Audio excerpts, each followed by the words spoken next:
بسم اللہ الرحمن الرحیم۔ السلام علیکم ڈیئر اسٹوڈنٹس، کیسے ہیں آپ؟ امید ہے کہ آپ خیریت سے ہوں گے۔ اگر آپ نے میرے یوٹیوب چینلز کو سبسکرائب نہیں کیا تو یوٹیوب چینلز کو سبسکرائب کر لیں اور بیل آئیکن کو پریس کر لیں تاکہ آنے والی ہر نئی ویڈیو آپ تک پہنچ سکے۔ آج ہم نے بایو کا دوسرا چیپٹر سٹارٹ کرنا ہے۔ دوسرے چیپٹر کو ہم پورا میں سمجھانے کی کوشش نہیں کر رہا، میں صرف جو اہم سوالات ہیں، مختصر سوالات کے بارے میں بتانا چاہ رہا ہوں جو آپ کے بورڈز کے پیپر میں آ سکتے ہیں، ٹیسٹوں میں آ سکتے ہیں، اکیڈمیز کے ٹیسٹ میں آ سکتے ہیں، اسکول کے ٹیسٹ میں آ سکتے ہیں۔ یہ جو آپ کو سوال بتاؤں گا 100% انہی میں سے ہوں گے، تو آپ نے کوشش کرنی ہے کہ کم از کم پورا چیپٹر تیار کرنے کی بجائے یہ ان بچوں کے لیے جو پورا چیپٹر تیار کرنے سے ڈرتے ہیں۔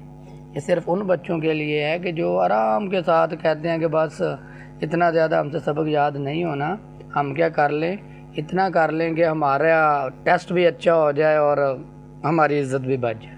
تو یہ وہ سوال آپ کو بتانے لگا ہوں جو آپ ایزیلی آسانی کے ساتھ تھوڑا سا کام کرنے سے اچھے نمبر لے سکتے ہیں۔ ہمارے چیپٹر کا نام کیا ہے؟ Bio diversity. ڈائیورسٹی کا مطلب ہوتا ہے خصوصیات، ورائٹیز، کس کی؟ اب جانداروں کی۔ تو اس کے بارے میں ہم نے کیا کرنا ہے؟ پڑھنا ہے۔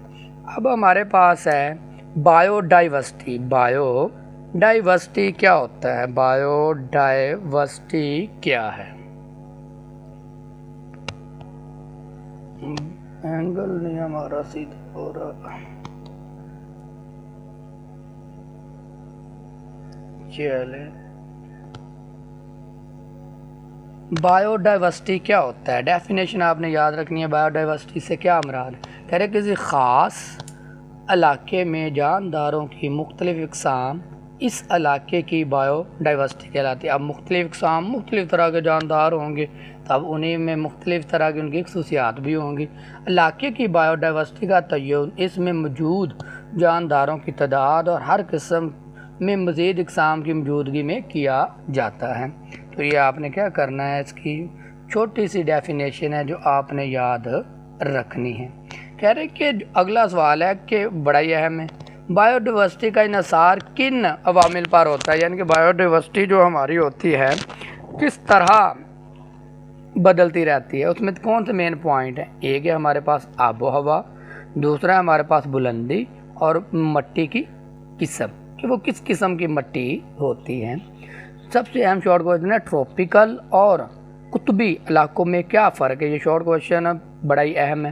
ٹراپیکل علاقے کیا ہوتے ہیں؟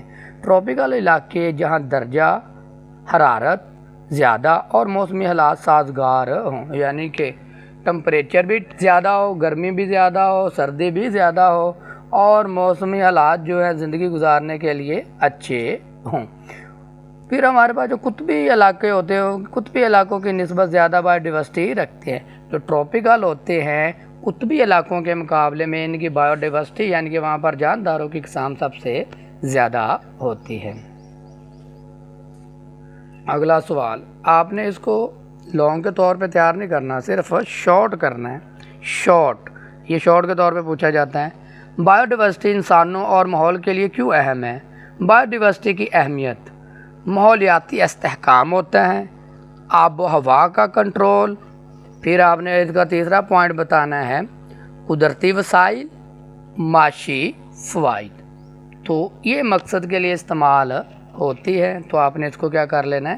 یاد کر لینا۔ بایو ڈائیورسٹی کی اہمیت کیا ہے؟ ماحولیاتی استحکام کرتا ہے، یعنی کہ بایو ڈائیورسٹی جو ہوتی ہے یہاں سے کہہ رہے ہیں کہ بایو ڈائیورسٹی ماحولیاتی نظام کے توازن کو برقرار رکھنے میں مدد دیتی ہے، یعنی کہ جو ماحول کا توازن ہوتا ہے اس کو بگڑنے نہیں دیتی۔ پھر ہمارے پاس کہہ رہے ہیں کہ یہ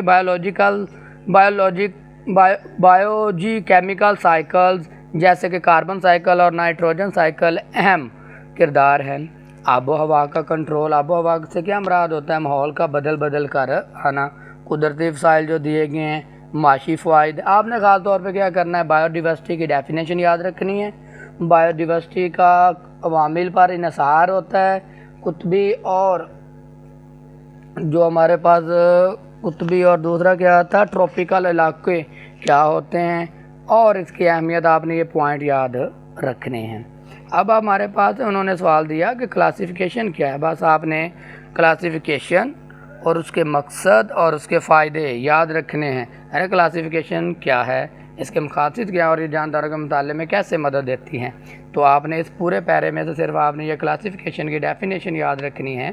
جانداروں کی وسیع اقسام کو بہتر طور پر سمجھنے کے لیے بایولوجیکل کلاسیفیکیشن کا استعمال کرتے ہیں، جس کے ذریعے جانداروں کو مشابہتوں کا مطلب کیا ہوتا ہے، ایک جیسی خصوصیات اور اختلافات جو ان میں ایک جیسی خصوصیات نہیں ہوتی کی بنا پر گروپس اور ذیلی گروپس میں تقسیم کیا جاتا ہے، یعنی کہ ایک جیسی خصوصیات والے جانداروں کو علیحدہ رکھا جاتا ہے اور مختلف خصوصیات والے جانداروں کو ایک دوسرے سے علیحدہ رکھا جاتا ہے تاکہ ہم ان کی پہچان کر سکیں۔ کلاسیفیکیشن کا مقصد کیا ہے، کلاسیفیکیشن کرنے سے ہمیں کیا ہوتا ہے، کیا فائدہ ملتا ہے، یہ ہم نے پڑھنا ہے۔ کہہ رہے ہیں کہ جانداروں کے درمیان مشابہت اور اختلافات کا تعین تاکہ ان کا مطالعہ کرنا آسان ہو جائے۔ میں نے پہلے بات بول دی، جانداروں کے ارتقائی تعلق کا پتہ لگانا، یعنی کہ جانداروں کے ارتقائی تعلق کا پتہ لگانے سے مراد ہے کہ ان جانداروں کو آپس میں کیا تعلق ہے تاکہ معلوم ہو سکے کہ کون سا جاندار ایک دوسرے سے زیادہ قریبی تعلق رکھتے ہیں۔ کلاسیفیکیشن کے فوائد کیا ہوتے ہیں، بڑا ہی اہم شارٹ کویشچن ہے کہ اس کے فائدے کیا ہیں۔ تو آپ نے اس کو کیا کر لینا ہے، مختصر طور پہ جو فوائد کے نام ہیں نا، یہ آپ نے یاد کرنے ہیں۔ کیا کرنے ہیں، ان کے نام یاد کرنے ہیں۔ جانداروں کی شناخت اور سمجھنے میں آسانی ہوتی ہے، ٹھیک ہو گیا۔ پھر دوسرا، مختلف اقسام کے موازنے کے لیے ڈھانچہ فراہم کرتا ہے۔ جانداروں کے باہمی تعلقات کو واضح کرنا، نئی اقسام کی شناخت میں مدد، بین الاقوامی سائنسی رابطے میں مدد۔ آپ نے اس کے اندر جو یہ وضاحت لکھی ہوئی یہ نہیں کرنی، بس آپ نے اس میں کیا کرنا ہے، کلاسیفیکیشن کی تعریف، اس کے مقصد اور اس میں ہمارے پاس فائدہ کیا ہوتا ہے۔ تو یہ 5 پوائنٹس کے آپ نے کیا کرنے ہیں، نام یاد کرنے ہیں۔ اگلا سوال ہے ہمارے پاس، ٹیکسانومی کے درجات کیا ہیں، ٹیکسانومی کے درجات۔ تو ٹیکسانومی کے درجات میں ہمارے پاس بڑا ہی اہم شارٹ کویشچن ہے، ٹیکسانومی یا ٹیکسانوم ہوتا کیا ہے، یہ ہم نے اچھی طرح کرنا ہے۔ چلے، کہہ رہے ہیں کہ جانداروں کو جن گروپ میں تقسیم کیا جاتا ہے انہیں ٹیکسانومی کے درجات یعنی کہ ٹیکسا اور واحد ٹیکسون کہا جاتا ہے۔ بس آپ نے اس کی کیا کر لینی ہے، ڈیفینیشن تیار کر لینی ہے۔ یہ ٹیکسانومی یا ٹیکسون کی ڈیفینیشن ہے، بڑی اہم ہے۔ اب یہ جو اس کے پوائنٹس دیے گئے ہیں نا، اس نظام کو کتنے درجات میں تقسیم کیا گیا ہے، 7 درجات میں تقسیم کیا گیا ہے۔ ان 7 درجات کے آپ نے نام یاد رکھنے ہیں، سٹیپ بائی سٹیپ، آگے پیچھے نہیں کرنا، لائن وائز کرنے۔ Kingdom, phylum, class, order, family, genus اور سپیشیز۔ تو آپ نے ٹیکسانومی سے کیا مراد، اس کے درجات کے نام لکھیں، یہ شارٹ کویشچن بنتا ہے۔ تو برائے مہربانی اس کو ذرا اچھی طرح تیار کیجیے گا، نام جو ہیں یہ جو درجات ہیں پوائنٹ بائی پوائنٹ یاد کرنے ہیں۔ اب ہمارے پاس آ گیا ڈومین، یہ اس کو ابھی اس ٹاپک کو نہیں ہم کر رہے، اگلا دیکھتے ہیں۔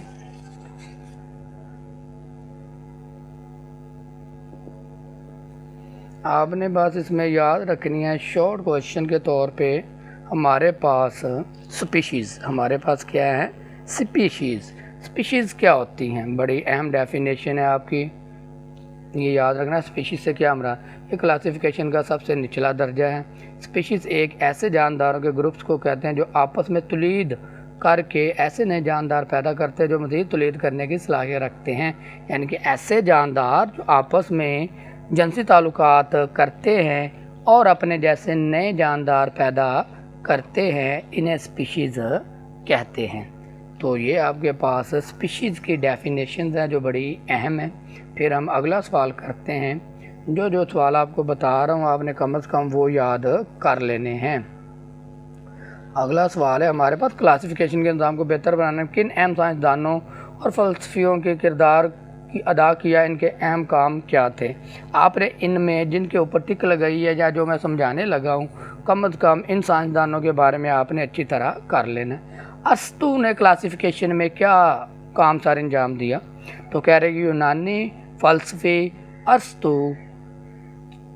322 اور 342 قبل مسیح میں پہلے شخص تھے، یعنی کہ یہ حضرت عیسیٰ علیہ السلام کی دور کا، یعنی کہ دور جو یعنی کہ زمانہ تھا اس کا ذکر کرتا ہے۔ پہلے شخص تھے جنہوں نے جانداروں کو دو بنیادی گروپس میں تقسیم کیا۔ ارسطو نے جانداروں کو کتنے گروپس میں تقسیم کیا؟ دو میں، ایک پودوں اور دوسرا جانور۔ تو یہ بڑی اہم ہے، پوائنٹ آپ نے یاد کر لینا ہے۔ ابو عثمان عمر جاحظ نے کیا کیا؟ کہہ رہے کہ عرب عالم ابو عثمان عمر الجاحظ 781 سے 869 کے دوران جانوروں کی کتنی اقسام بتائیں؟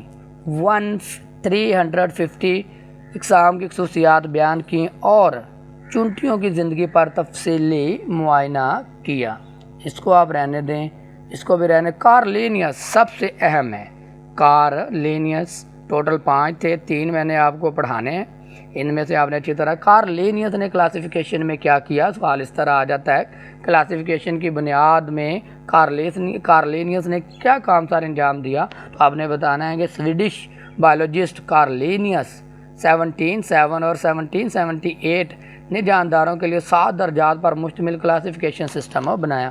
اس نے کتنے درجے متعارف کروائے؟ 7۔ یہ وہی لگتا ہے پیچھے والے جو ہم پڑھ کے آئے ہیں، kingdom, phylum, class, order, family, genus, species. تو یہ اس نے 7 درجوں میں تقسیم کیا۔ آگے ہمارے پاس ہے 2 کنگڈم والے، یعنی کہ یہاں سے ہیں، اس کو ہم دیکھتے ہیں، بڑا ہی اہم ہے پوائنٹ۔ کہہ رہے ہیں کہ جو 2 کنگڈم والے ہمارے پاس نظام ہے، کہہ رہے کہ 2 کنگڈمز والا کلاسیفیکیشن سسٹم۔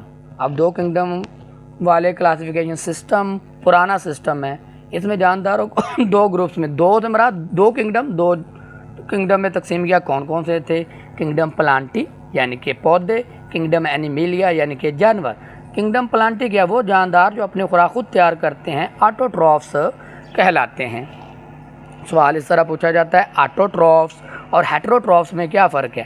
ایسے جاندار جو اپنی خوراک خود تیار کر سکتے ہیں آٹوٹرافس کہلاتے ہیں، اور جو جاندار اپنی خوراک خود تیار نہیں کرتے ہیٹروٹرافس کہلاتے ہیں، انہیں کنگڈم اینیمیلیا کہتے ہیں۔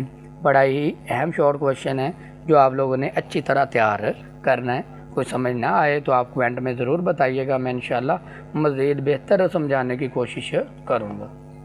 اگلا سوال دیکھتے ہیں ہمارے پاس کیا ہے۔ اگلے میں آپ نے بتانا ہے 5 کنگڈم والا کلاسیفیکیشن سسٹم کیا ہے۔ پہلے ہم نے پڑھا 2 کنگڈم والا کلاسیفیکیشن سسٹم۔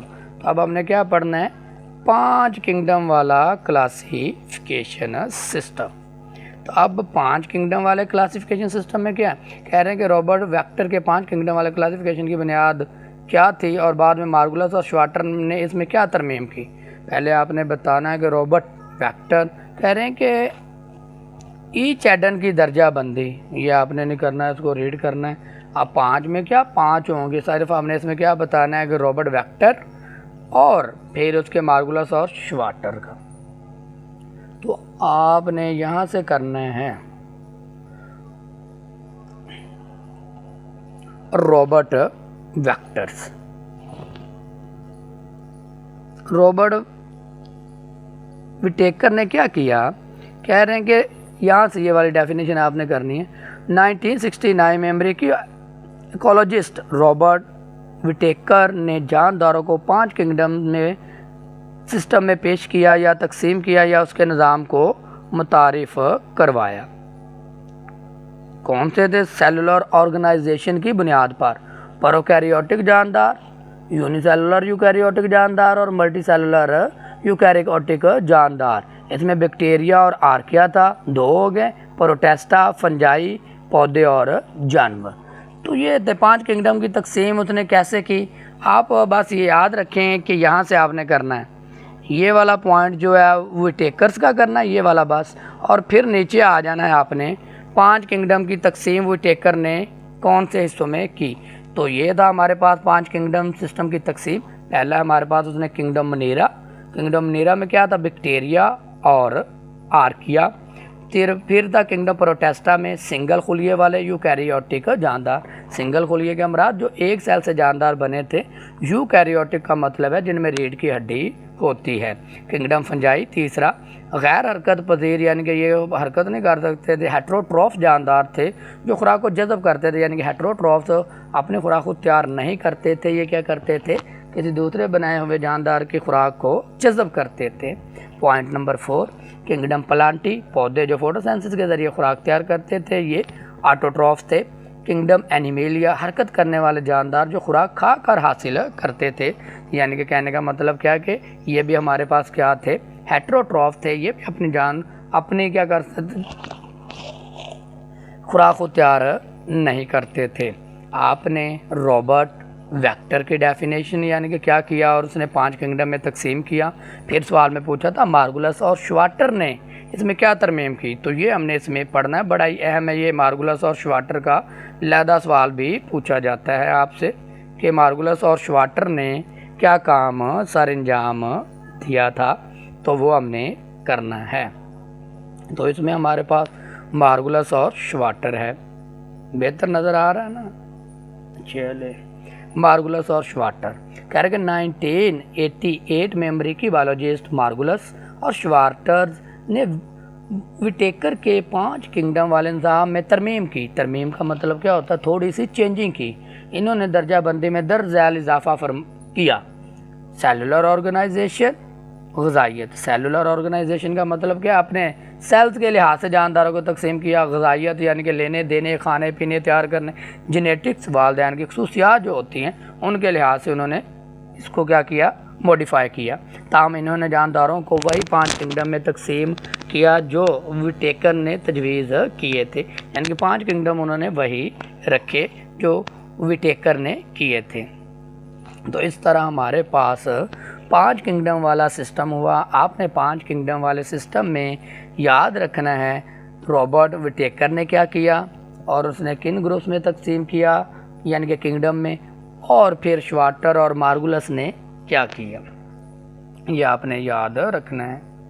پھر ہم آگے جاتے ہیں، کچھ سوال دیکھتے ہیں۔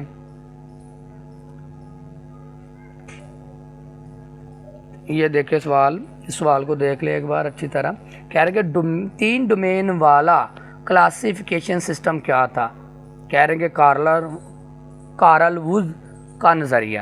کہہ رہے کہ 19 میں امریکی مائکرو بایولوجسٹ کارل ووز نے کنگڈم سے اوپر ایک نیا ٹیکسوم یعنی کہ ڈومین متعارف کیا۔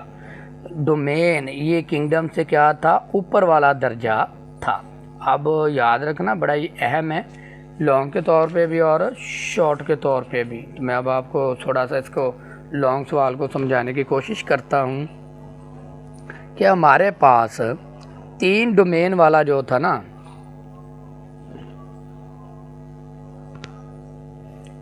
ایک منٹ اس کو سیٹ کر لیں۔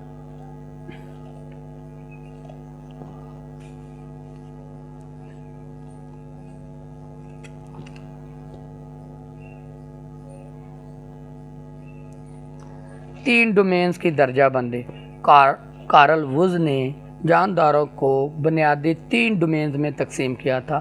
پہلی کیا تھی، ڈومین آرکیا۔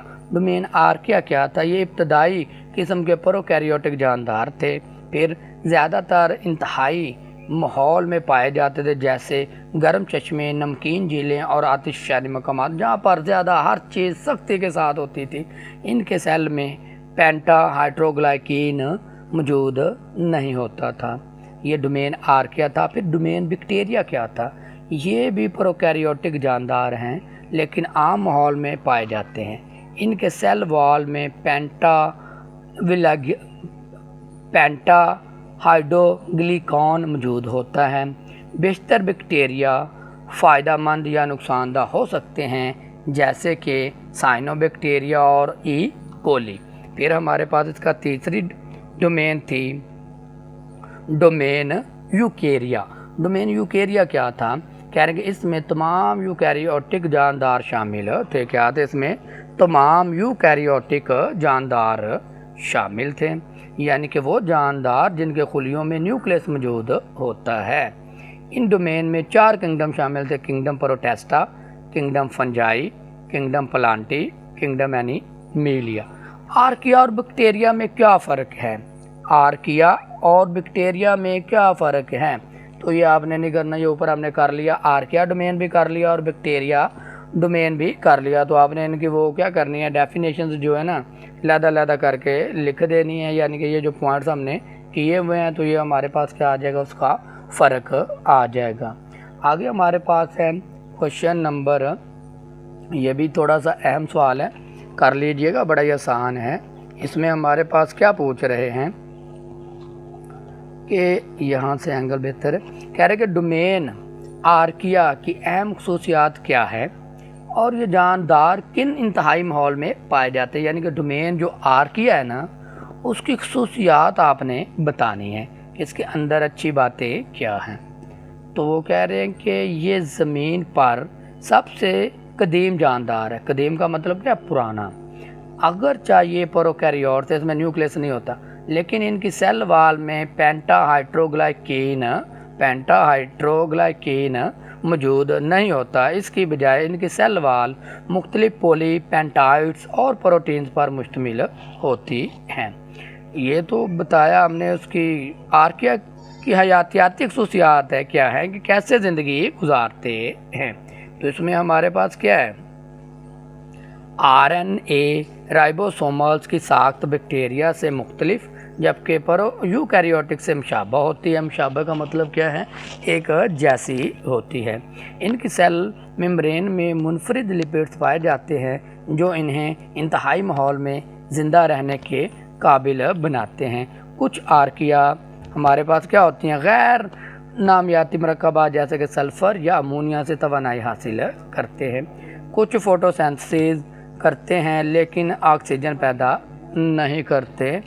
آرکیا کا ماحول کیا ہوتا ہے، یہ کس طرح کے ماحول میں رہتے ہیں، یہ گرم چشمے میں رہتے ہیں، نمکین جھیلوں میں رہتے ہیں، تیزابی یا اساسی پانی کے ذخائر میں ہوتے ہیں، یہ عام ماحول جیسے مٹی اور سمندروں میں بھی پائے جاتے ہیں۔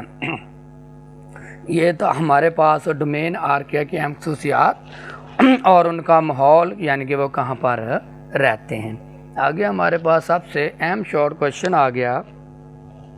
سب سے اہم شارٹ کویشچن میں ہمارے پاس یہ ہوتا ہے کہ میتھوجینز اور ہیلوفائز میں کیا فرق ہے۔ میتھوجینز یہ میتھین گیس پیدا کرتے ہیں اور عموماً دلدلی علاقوں اور آنتوں میں رہتے ہیں۔ دلدلی علاقے کیا ہوتے ہیں، جہاں پر وہ دلدلی کیا ہوتا ہے، جہاں پر کافی زیادہ مٹی ہوتی ہے، تو ہمیں تو بالکل وہ صحیح چلنے والی جگہ لگتی ہے، لیکن جیسے ہی ہم اس میں داخل ہوتے ہیں تو اس کے اندر گھسے چلے جاتے ہیں، یہ دلدلی ہوتا ہے۔ ہیلوفائلز کیا ہوتے ہیں، یہ انتہائی نمکین ماحول میں زندہ رہتے ہیں جیسے کہ بحیرہ مردار اور نمک کی جھیلیں، ڈیڈ سی، یعنی کہ یاد رکھنا ہے کہ سب سے نمکین بحیرہ کون سا ہے، تو وہ کیا ہمارے پاس بحیرہ مردار ہے اور نمکین جھیل میں پایا جاتا ہے۔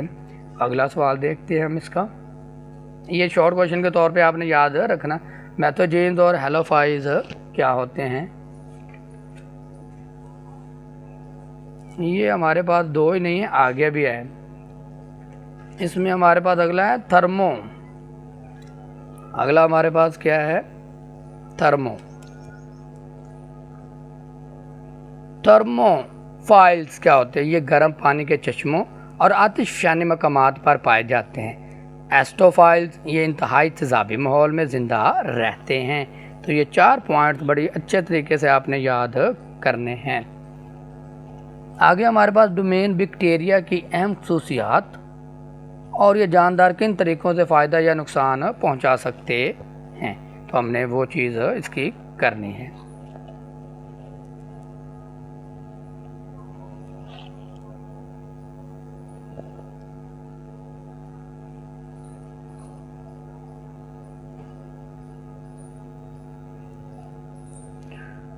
تو یہ اس کی آپ نے شارٹ کویشچن کے طور پہ تیار کرنا ہے کہ ڈومین بیکٹیریا کیا ہے۔ کہہ رہے ہیں کہ ڈومین بیکٹیریا میں بیکٹیریا اور سائنو بیکٹیریا شامل ہیں۔ یہ پروکیریوٹس ہیں، یعنی کہ ان میں نیوکلیس اور دیگر جھلی سے گرے آرگنز موجود نہیں ہوتے۔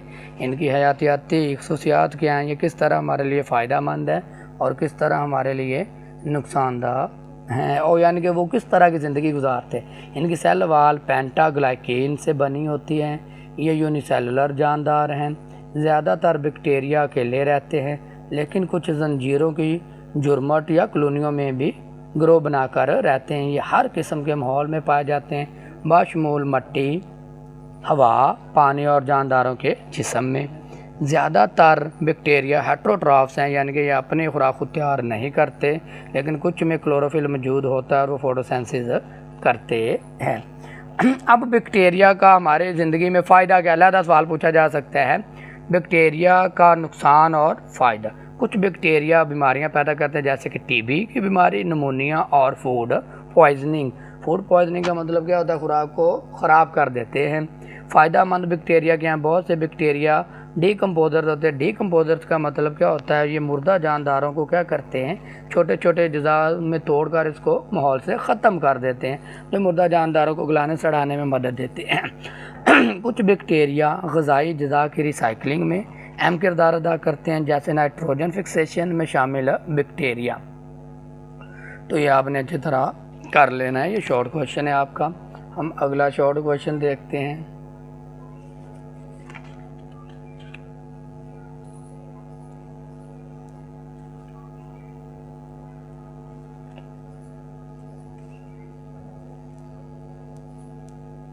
آپ نے یہ شارٹ کویشچن یاد کرنا ہے، فنجائی کی اقسام۔ اب فنجائی کی کتنی اقسام ہیں؟ تو وہ دو ہیں۔ کتنی اقسام ہیں؟ دو، ملٹی سیلولر فنجائی اور یونی سیلولر۔ سوال پوچھا جاتا ہے کہ ملٹی سیلولر فنجائی اور یونی سیلولر فنجائی میں کیا فرق ہے؟ یہ زیادہ تر ملٹی سیلولر ہوتے ہیں، یعنی کہ ان کا جسم کئی خلیات پر مشتمل ہوتا ہے، یعنی کہ اس سے بنا ہوتا ہے، مثلاً مشروم، رسٹ، سمٹ، مولڈز وغیرہ۔ یونی سیلولر، کچھ فنجائی یونی سیلولر بھی ہوتی ہیں، یعنی کہ ان کا جسم ایک ہی خلیے پر مشتمل ہوتا ہے، مثلاً خمیر۔ آگے ہم دیکھتے ہیں، اگلا سوال ہمارے پاس کہہ رہے ہیں کہ کنگڈم پلانٹی میں شامل جاندار کون سی بنیادی تولید کی خصوصیات رکھتے ہیں؟ تو کنگڈم پلانٹی کیا ہوتا ہے؟ جس میں پودے ہوتے ہیں۔ پوچھا جاتا ہے کہ کنگڈم پلانٹی سے کیا مراد ہے؟ کنگڈم پلانٹی میں تمام پودے شامل ہیں، یہ یوکیریوٹکس اور ملٹی سیلولر جاندار ہیں۔ اب ان کی خصوصیت کیا ہے وہ ہم نے دیکھنی ہے۔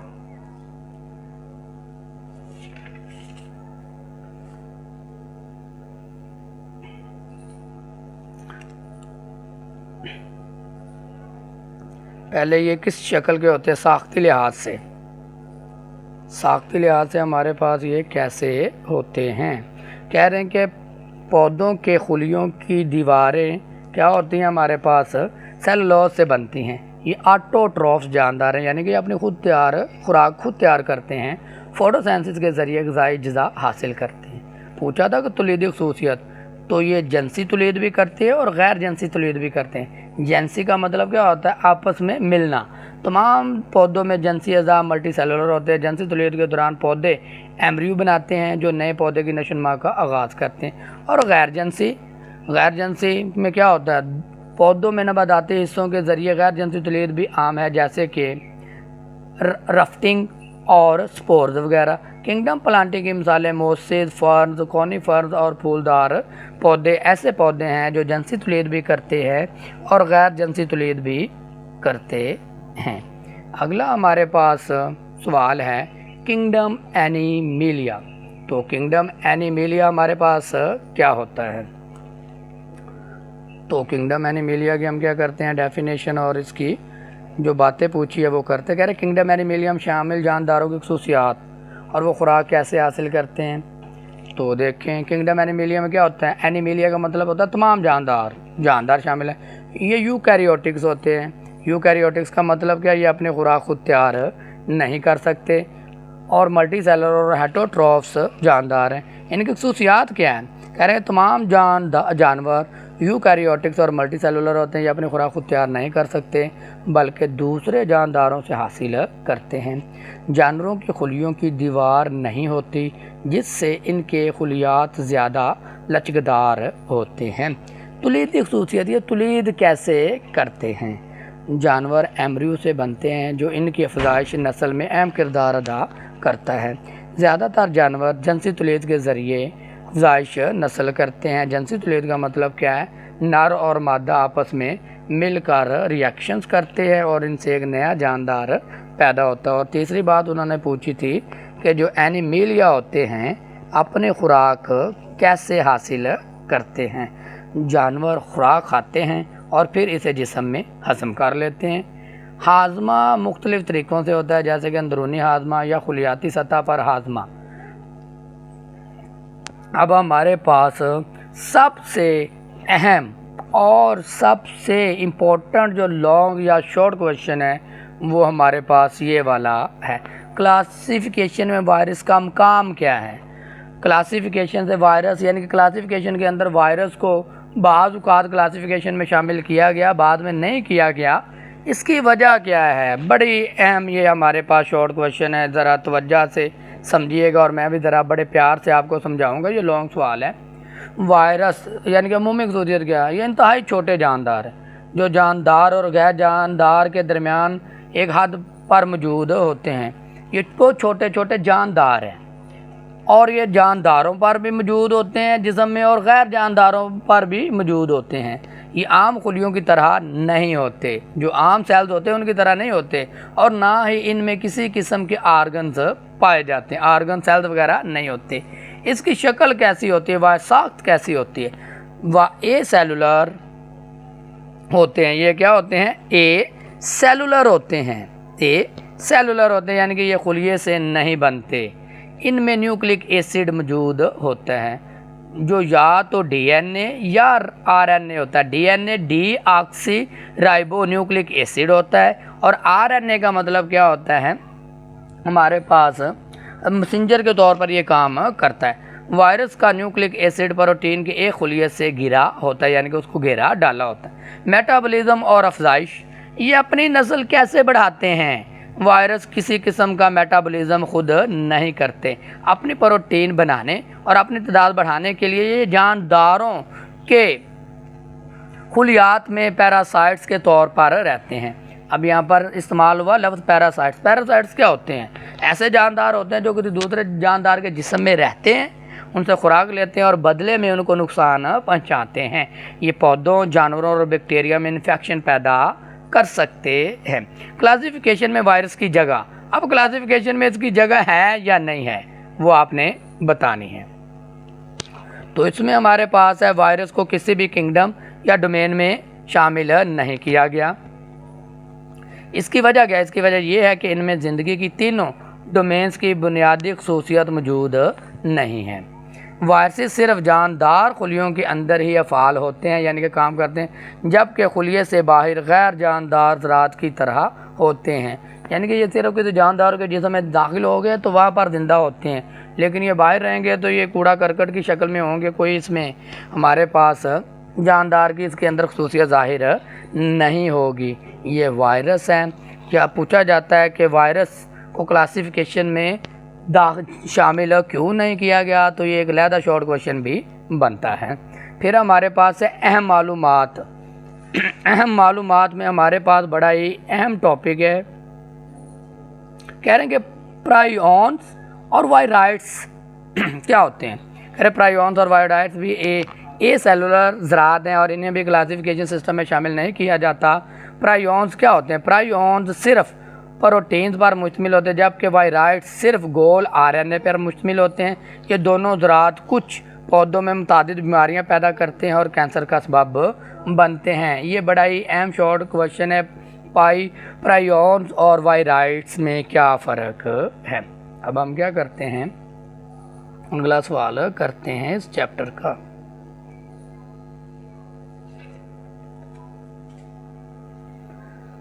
لیں بھائی، اس چیپٹر کا ایک اور اہم سوال ہمارے پاس تشریف لے آیا ہے، بائنومیل نومن کلچر کیا ہے اور اس میں جانداروں کے سائنسی نام کس طرح ترتیب دیے جاتے ہیں؟ پہلے آپ نے بتانا ہے کہ اس کو کس نے پیش کیا۔ سویڈن کے ماہر حیات کارلس لینیس نے جانداروں کے سائنسی نام رکھنے کے نظام کے بانی تھے۔ سائنسی نام کی ساخت کیا تھے؟ ہر جاندار کا سائنسی نام رکھتے وقت اس کے دو حصے ہوتے ہیں۔ کون سا؟ پہلا حصہ اس میں جینز کا نام ہے، یعنی کہ وہ کس جاندار سے تعلق رکھتا ہے۔ دوسرا جاندار کی اسپیشیز کا نام ہوتا ہے۔